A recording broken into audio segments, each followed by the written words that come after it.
Assalamualaikum warahmatullahi wabarakatuh. أعوذ بالله من الشيطان الرجيم. بسم الله الرحمن الرحيم. إياك نعبد وإياك نستعين. Yauma yunfakhu fis-suri fata'tuna afwaja. Kalau sudah ditiupkan, maka semua akan kembali kepada Allah bergelombang semuanya. Semua kembali, nggak ada yang tersisa. Pelan-pelan, fokus, kita balik ke ayat 17-nya lagi. Kapan itu terjadi? Pada hari perpisahan dengan dunia. Inna yaumal fasli kana. Nah, ketika itu ditiupkan, disebut dengan yaumul fasl, hari perpisahan dengan dunia. Habislah dunia semuanya. Nah, hari itulah yang disebut dengan kiamat. Bangkit semua secara serempak, ya, saling bangkit banyak keseluruhannya, sehingga berpotensi ada yang bertubrukan, ada yang bertaburan, ada yang macam-macam. Itu sifatnya disebut dengan kiamat. Hari terjadinya kebangkitan besar yang keseluruhannya kemudian bangkit, ya, kemudian naik, kemudian beradu, bertumbuk, hancur keseluruhannya. Maka harinya disebut dengan apa? Kiamat. Dan hari kiamat ini juga hari perpisahan, yaumal fasli, hari berakhirnya kehidupan dunia. Kana miqata, aku telah tetapkan waktunya dengan sempurna. Miqat itu gabungan tempat dan waktu yang sempurna. Maka kiamat pun demikian. Kata Allah, aku telah aturkan tempatnya, perpisahan bumi hancur semua. Habis. Waktunya kapan? Aku telah atur waktunya sedetil mungkin.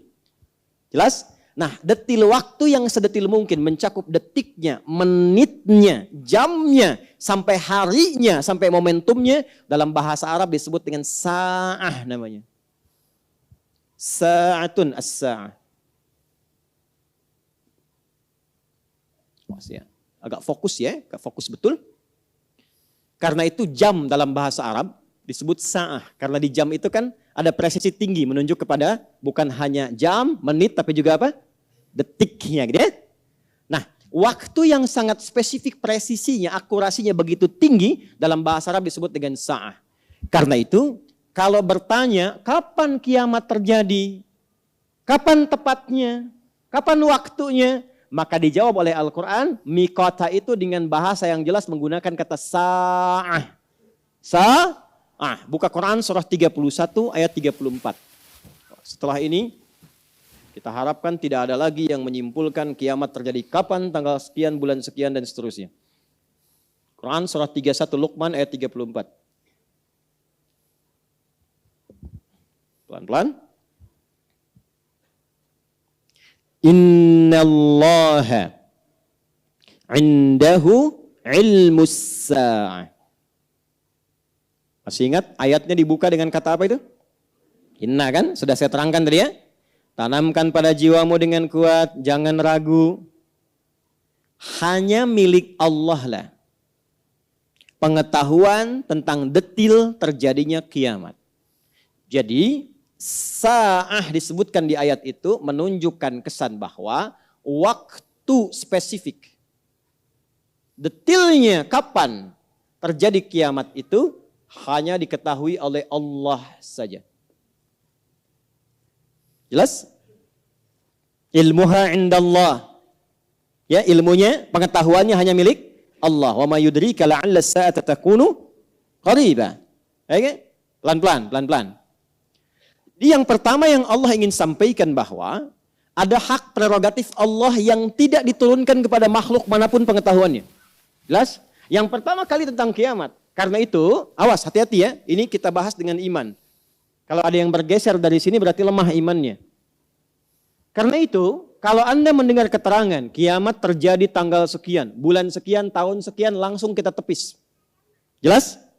Karena memang pengetahuannya hanya yang dipunyai siapa? Allah saja. Ya, karena seringkali manusia, ini menunjukkan manusia kurang iman. Ada kesibukan dunia yang membuat imannya nggak kuat. Sehingga takut. Dengan kematian takut.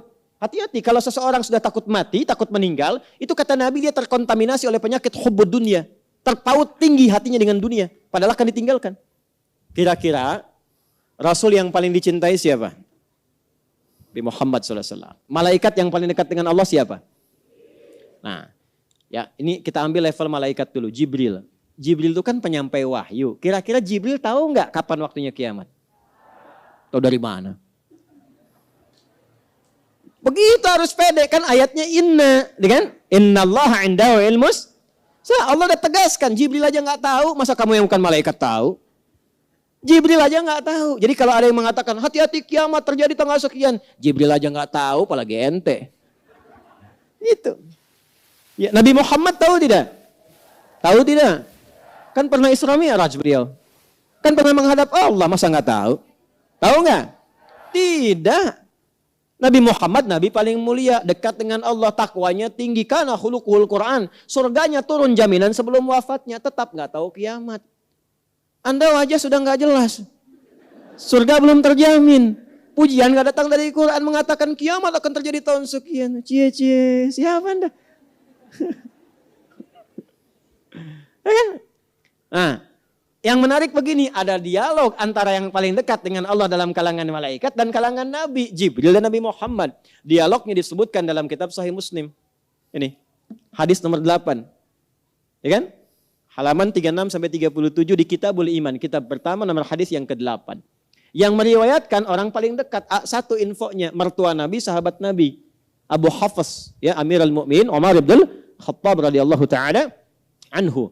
Dan diriwayatkan dari Umar kepada siapa? Ke anaknya Abdullah bin Umar, ya, bin Khattab radhiyallahu taala anhu, sampai ke Imam Muslim dikabarkan ke kita. Langsung ke hadisnya, ke ujungnya saja biar cepat. Jibril, malaikat terdekat dengan Allah. Bertemu Nabi Muhammad SAW, Rasul terdekat dengan Allah. Dua-duanya terdekat. Dikonfirmasi oleh Jibril alaihissalam kepada Nabi Muhammad SAW tentang kiamat. Kalimatnya jelas, mata sa'ah. Kapan waktunya kiamat tiba? Apa jawab Nabi SAW? Mal mas'ulu anha bi'a'lama minas sa'il. Tidaklah yang ditanya lebih tahu daripada yang bertanya. Ini jawaban tawadhu nih. Jibril datang ke Rasulullah karena merasa beliau itu kekasih Allah, dekat dengan Allah. Ya, belum minta sudah dijawab. Ya. Nabi Muhammad SAW. Ya. Nabi Muhammad pun menghormati Jibril. Anda kan yang diminta menyampaikan wahyu, dekat dengan Allah. Jadi dua-duanya yang terdekat dengan Allah, tapi jawabannya sama. Yang tahu hanya Allah. Jadi Jibril aja nggak tahu, Nabi Muhammad nggak tahu, apalagi kita orang biasa. Tapi yang paling menarik adalah, perhatikan kalimatnya, akhbirni an amaratiha. Sampaikan padaku tanda-tandanya. Nah, ini yang kita pelajari. Jadi kiamat itu dunia berakhir atau tidak? Berarti berakhir. Waktu berakhir atau tidak? Berakhir. Waktu itu dari bahasa Arab. Kalau dalam waktu itu kita gunakan untuk beraktivitas disebut dengan asr namanya. Kalau dalam waktu itu kita tata aktivitas, berjalan dan seterusnya disebut dengan zaman namanya. Maka saat kiamat tiba, zaman pun berakhir. Maka berakhir zaman. Jelas ya? Nah, berakhirnya zaman ini menjelang ke kiamat akan dibagi 3 fase. Awas hati-hati ya, ini langsung dari Quran dan dari hadis. Karena kiamat terjadi, berakhir dunia, berakhir zaman. Maka seringkali kajian tentang kiamat disebut dengan kajian akhir zaman. Ya. Nah, akhir zaman menuju kiamat itu dibagi 3 fase. Maksudnya ini ilmiah sekali ya, jadi butuh fokus yang dalam. Hati-hati, bahas kiamat semakin gelap. Insyaallah terang kembali ya. 1, pembuka akhir zaman. Pembuka ini kiamat, akhir zaman. Awas ya.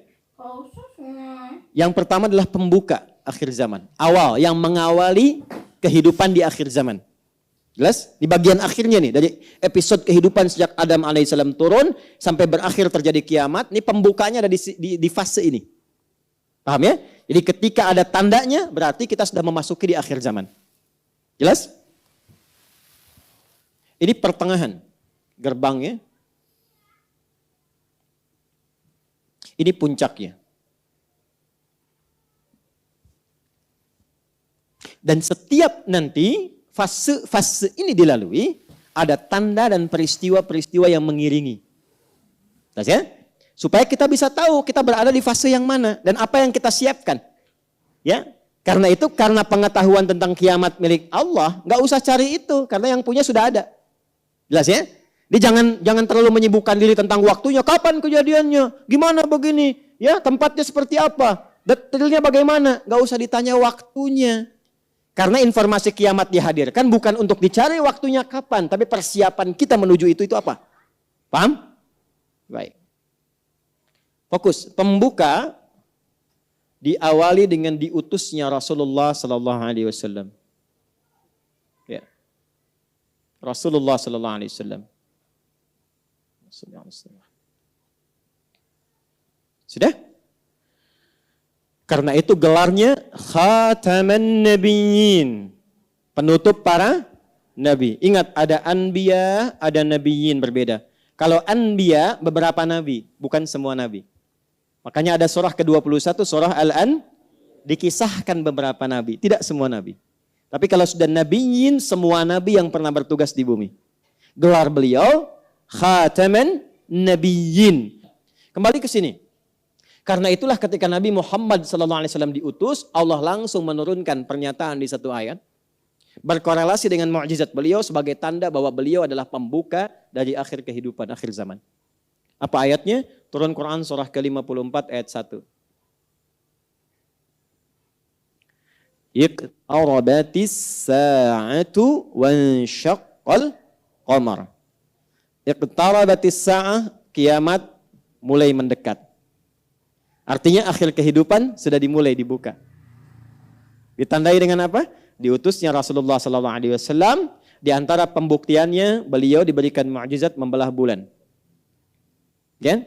Wan syaqqal qamar, dan bulan telah terbelah. Oke, itu tandanya, tanda awalnya. Dan dibuktikan, ya, dalam satu gambaran yang pernah ke bulan kan melihat ya, ya, dan diteliti oleh pakar di bidangnya menyimpulkan bahwa bulan pernah terbelah. Jelas kan? Baik. Satu. Ini. Jadi ketika Nabi Shallallahu Alaihi Wasallam itu diutus, beliau statusnya sudah penutup para nabi dan rasul, rasul akhir zaman.